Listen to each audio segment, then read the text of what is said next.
البدع والأهواء، أهل البدع العقائدية وأهل البدع السياسية. نقول بيننا وبينكم السلف، بيننا وبينكم الكتب، كان فيقول البدع بيننا وبينكم. Bismillahirrahmanirrahim. Alhamdulillah wassalatu wassalamu ala Rasulillah wa ala alihi wa sahbihi maka. Kita akan meneruskan bacaan kitab Bulughul Maram yang ditulis oleh Al-Hafidz Ibnu Hajar Al-Asqalani rahimahullahu taala.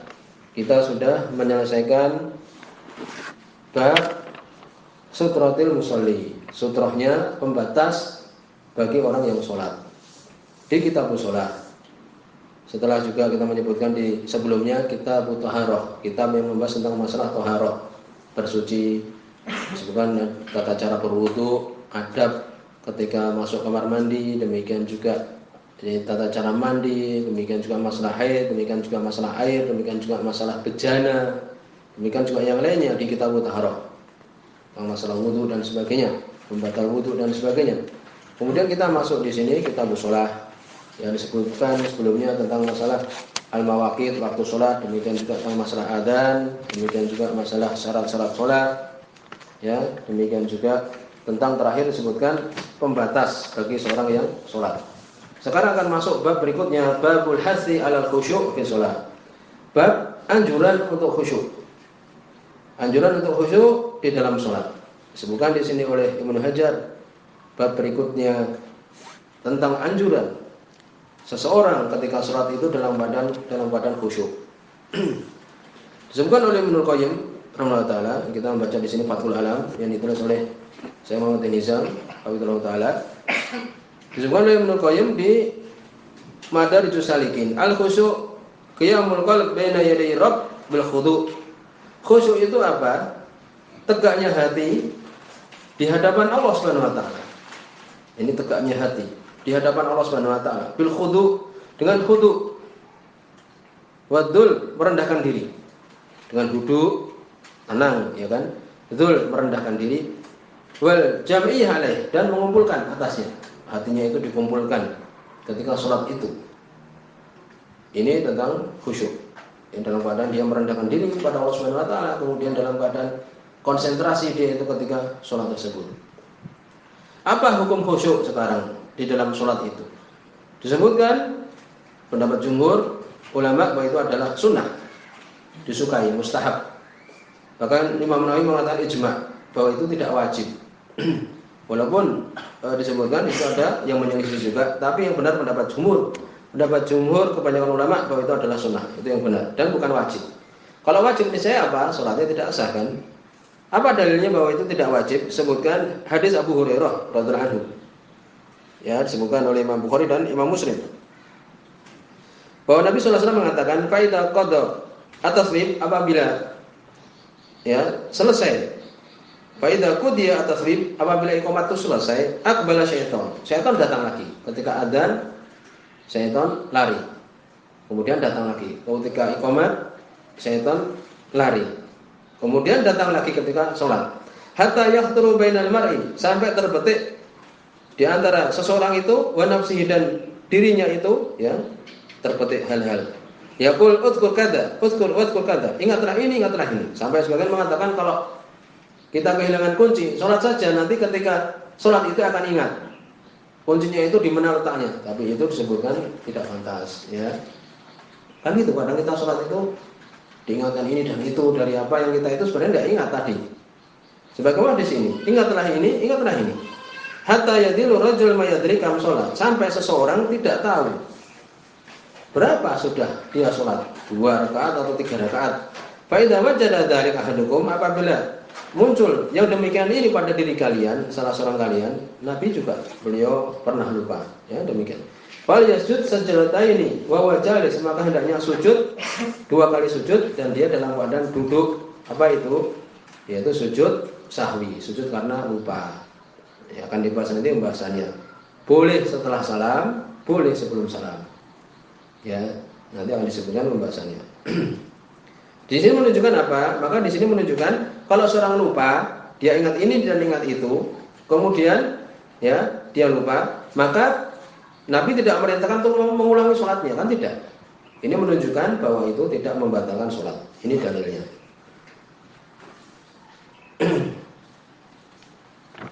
Bahkan disebutkan pada pertemuan yang lewat, Umar bin Khattab radhiyallahu anhu, ya, di pembahasan amalan hati, hatinya itu beramal ketika sholat, ingat ini dan ingat itu, ya, sampai disebutkan menunjukkan kejujuran Umar bin Khattab radhiyallahu anhu. Beliau mengatakan, "Jahastu al-jaysh fi sholat." Suatu saat beliau pernah mempersiapkan pasukan itu ketika beliau sholat. Ya, ini ketika sholat itu mungkin sibuk beliau memikirkan pasukan, sampai ketika sholat itu terbetik beliau, oh pasukannya ini dan itu, hendaknya ini dan itu, demikian. Menunjukkan itu tidak membatalkan sholat. Kemudian berikutnya disebutkan di sini hadis nomor 229. An Abi Hurairah radhiyallahu anhu, dari sahabat Abu Hurairah radhiyallahu anhu, hadis muttafaqun alaih. Qala, beliau mengatakan, naha Rasulullah sallallahu alaihi wasallam ayyusalli ar-rajul, Nabi melarang untuk seorang laki-laki salat dalam keadaan muhtasiron. Muhtasiron disebutkan oleh Ibnu Rajab Al-Hambali di buku beliau Fathul Bari. Punya buku juga Fathul Bari, buku yang bagus. Beliau mengatakan al-ikhtisar maknanya fasaru al-ikhtisarun biwad iliyat ala khasirah fi sholat. Apa itu tafsirnya? Ikhtisar itu adalah, kebanyakan ulama mengatakan meletakkan tangannya di pinggang, berkaca pinggang istilahnya, perbuatan orang-orang sombong itu kan. Nabi melarang ketika sholat itu seseorang meletakkan tangannya di pinggang, berkaca pinggang. Ini sholat atau mau menantang, maka disebutkan di sini dilarang oleh Nabi SAW. Muttafaqun alaih. Walafdul Muslim, ini lafaznya Imam Muslim. Wa maknahu, maknanya adalah seperti Ibnu Hajar, ayat ja'ala yadahu ala khasiratihi, menjadikan tangannya itu di pinggangnya. Wa bil Bukhari, dalam riwayat Imam Bukhari, an Aisyah radhiyallahu anha, dari Aisyah radhiyallahu anha, anna dzalika fi'lul yahud, sesungguhnya ini perbuatan orang Yahudi. Orang Yahudi ketika sholat demikian disebutkan oleh Aisyah radhiyallahu anha. Ketika sholat tangannya bertangan di pinggangnya, itu berkaca pinggang. Ini disebutkan oleh Ibnu Hajar menunjukkan apa? Bahwa sholat hendaknya khusyuk, bahkan dalam hal perbuatan, untuk tidak melakukan seperti itu. Dan kita tahu ketika sholat itu, ketika membaca Al-Fatihah, maka meletakkan tangan kita itu di bawah dada, di atas perut. Itu yang paling pantas seperti itu. Ya, demikian. Kemudian berikutnya hadis nomor 231. Tentang permasalahan apabila datang makanan di waktu setelah maghrib, ya, atau sebelum maghrib, atau semisal itu, disebutkan di sini. Wan Anas bin Malik radhiyallahu anhu, dari sahabat Anas bin Malik radhiyallahu anhu, muttafaqun alaih. Anna Rasulullah sallallahu alaihi wasallam qala, sesungguhnya Rasul sallallahu alaihi wasallam beliau mengatakan, idza qudimal asya fabda'u bihi, apabila diberikan al-asya itu makan malam, ya. Kalau makan pagi namanya sobuh, itu orang Arab demikian. Kalau makan siang namanya goda. Kalau malam namanya asya ini. Apabila diberikan al-asya, makan malam, fabda'u bihi, maka dahulukanlah qabla an tusallul maghrib, sebelum kalian salat maghrib, muttafaqun alaih. Ya, di sini ya terjadi perselisihan di kalangan para ulama. Taqdimu ta'am idza quriba ala shalah, mendahulukan makanan apabila dekat waktu sholat. Bagaimana ini? Mana yang lebih utama? Ya intinya ini apa intinya? Intinya ketika sholat itu hendaknya apa? Hendaknya dalam keadaan khusyuk. Apabila dia lapar, maka ini kan mengurangi khusyuk dia. Ini menunjukkan bahwa kita hendaknya memperhatikan masalah khusyuk ini ketika sholat. Dalam hal mungkin ini sunnah dhahirah yang tampak, kita menjaganya. Tapi juga masalah batin itu lebih tinggi. Bahwa disebutkan dalam hal ibadah, ya, disebutkan dalam hal ibadah itu yang paling bagus itu amalan qalb, amalan hati. Kita lihat di dalam surah Al-Asr disebutkan, man syarafa minha li ghairillah, barang siapa yang memalingkan sebagian dari ibadah itu selain Allah, maka itu syirik. Kemudian ibadah minha diantaranya adalah doa, wal khauf wa roja wa tawakkul. Itu perbuatan-perbuatan hati kebanyakannya. Walaupun juga disebutkan sholat, zakat dan sebagainya, tapi diawali dengan doa, kemudian khusyuk, khasyah, ya, kemudian inabah, kemudian tawakal, dan disebutkan amalan-amalan hati itu. Oleh karena itu jangan kita meremehkan masalah hati itu. Sholat juga hendaknya dalam keadaan khusyuk, ya. Bahkan di sini Nabi menyebutkan untuk didahulukan makan itu, supaya apa? Supaya terjadi khusyuk ketika sholat. sebab-sebab itu digunakan. Kita ambil sebab-sebabnya. Masjid tidak dalam keadaan yakni ada hiasan-hiasan, musakhrafah yang kemudian orang tidak konsentrasi dan sebagainya. Sebagaimana nanti disebutkan dalam permasalahan ini.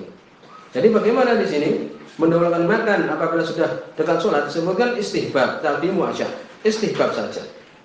Sebagian dari mengatakan wajib. Al-khamis wujub taqdimu ta'am ala sholat mutlaqan, itu pendapat Zuhairiyah. Wajib didahulukan makan dulu daripada sholat, ya. Dan berdalil dengan hadis ini. Dan itu yang benar adalah apa? Yang benar adalah istihbab saja, disukai. Makan dulu, ya, disukai makan dulu. Supaya apa? Supaya khusyuk nanti ketika sholat. Apa dalil yang menggiring? Di sini Nabi mengatakan fabda'u, dahulukanlah makan, ya kan? Baru sholat. Apa yang menggiring perintah ini kepada makna disukai saja mustahab? Di situ ada hadis muttafaqun alaih juga. Hadis Amr bin Umayyah Ad-Damri radhiyallahu anhu. Bahwa Nabi sallallahu alaihi wasallam beliau du'a ila sholat, dipanggil untuk sholat. Wa huwa yahtasu min katifi syah, beliau lagi memotong katif, yakni paha dari kambing, itu bagian yang enak itu, sampil istilah kita, ya kan gitu. Kalau memilih ya bagian itu, ya. Demikian juga bagian sapi, ya, demikian juga. Jadi beliau lagi memotong bagian pahanya dari apa? Dari kambing. Faqama, ketika dipanggil sholat beliau berdiri. Wa taraka sikin, beliau meletakkan pisau itu wa sholat dan sholat. Ini menunjukkan apa? Padahal sudah siap memotong, sudah tinggal mau makan, tapi diajak sholat, beliau sholat. Ini menunjukkan bahwa perintah tadi dikirim kepada makna disukai saja. Karena suatu saat Nabi pernah beliau sholat dulu baru makan. Paham ya? Jadi yang benar adalah apa? Disukai saja. Disukai untuk makan dulu baru sholat. Dan keadaannya masing-masing. Mungkin kalau masih dalam keadaan biasa, ya, tidak butuh sekali, ya sholat. Sekarang permasalahan hal yaqaddam atau idza khasyiya khuruj waktu sholat. Apakah didahulukan makan dulu apabila takut habisnya waktu sholat? Disebutkan kalau seperti ini permasalahannya adalah apa? Fa'amal waktu, adapun waktu kalau sudah mau habis, fala yurakhas bidzalika tafwitu, maka tidak diberikan rukhsah untuk habis waktunya. Ini tidak boleh. Makan dulu lah, padahal waktunya sudah mau habis, tidak boleh. Sholat dulu kalau seperti ini, baru kemudian apa? Makan. Kemudian berikutnya hadis nomor 232 tentang permasalahan mengusap debu yang ada di tempat sholat. Wa Abi Dzar radhiyallahu anhu, dari Abu Dzar radhiyallahu anhu. Hadis ini sahih. Nanti ada tambahannya yang dia itu lemah. Qala Rasulullah sallallahu alaihi wasallam, berkata Rasul sallallahu alaihi wasallam. Di sini sahih ya. Sebagian lemah. Idza qama ahadukum fi shalah, apabila salah seorang kalian berdiri untuk salat, fala yamsah al-hasa, jangan mengusap al-hasa. Al-hasa itu debu atau kerikil di tempat sujud kita. Biasanya apalagi di zaman Nabi dulu, ada karpet dan sebagainya. Ya kan? Nah, di sini tidak boleh kita untuk mengusap kerikil itu ataupun debu itu. Kecuali kalau butuh sekali saja, nanti disebutkan. Sampai di sini selesai. Ya, ini sahih. Fa inna rahmah tawajihuhu, sesungguhnya rahmat itu di depan dia. Nah, adapun tambahan ini sebutkan adalah lemah. Di situ ada Abul Ahwas, rajulun majhul, seseorang yang tidak diketahui keadaannya, majhul. Abul Ahwas. Ya, tambahan ini fa inna rahmah tawajihuhu, maka ini lemah. Rawal khamsah, sebutkan oleh yang 5 bi isnadin sahih, dengan sanad sahih. 5 itu adalah Imam Ahmad, kemudian Abu Dawud, Tirmidzi, Nasai, Ibnu Majah. Adapun tambahan tadi ada lemah. Sesungguhnya rahmat di depan dia itu lemah. Wa zada Ahmad, Imam Ahmad menambahkan wahidah auda. Kalau tidak bisa tidak, sekali saja. Seret gitu di depan tempat kita sujud itu. Diusap sekali. Auda atau tinggalkan, sudah sujud di tempat yang situ ada debunya atau ada kerikilnya. Dan demikian. Hadis ini sebenarnya tambahan sekali atau tinggalkan itu lemah. Di situ ada Muhammad bin Abdurrahman bin Abi Laila Sayyid Hifd, hafalannya jelek. Tetapi ada penguatnya, hadis nanti sebutkan setelah ini. Hadis riwayat Muslim. Ya, ini boleh sekali atau biarkan saja. Wa fi sahih, di dalam sahih ini Sahih Muslim. Akan disebutkan Sahih Bukhari dan Sahih Muslim juga. An Mu'aikib, dari sahabat Mu'aikib radhiyallahu anhu. Nahwu semisal itu bighairi ta'lil, tanpa ta'lil. Alasan itu apa? Karena rahmat di depan dia. Alasan karena di situ ada rahmat itu adalah lemah. Tadi sudah kita sebutkan. Tetapi kalau tidak bisa, tidak, sekali saja sebutkan dalam riwayat Imam Muslim. Ya, dzakara Nabi sallallahu alaihi wasallam al-masa al-hasad. Sebutkan di hadapan Nabi sallallahu alaihi wasallam, bahkan Bukhari Muslim ini, seseorang yang dia itu mengusap hasad, kerikil. Faqala, Nabi mengatakan, in kunta la budda, kalau engkau tidak bisa tidak fa'ilan untuk melakukan fawahidah, sekali saja. Sekali saja. Ini riwayat Imam Muslim. Jadi boleh sekali untuk mengusap. Jadi bagaimana hukum mengusap kerikil atau debu ketika sholat? Ya, hukumnya adalah makruh. Ya, demikian. Itu pendapat jumhur. Sebagaimana hadis tadi. Kalau tidak bisa tidak, maka sekali saja. Tapi alhamdulillah sekarang biasanya bersih. Sampai di sini. Subhanakallahumma bihamdika asyhadu an la ilaha illa anta astaghfiruka wa atubu ilaik.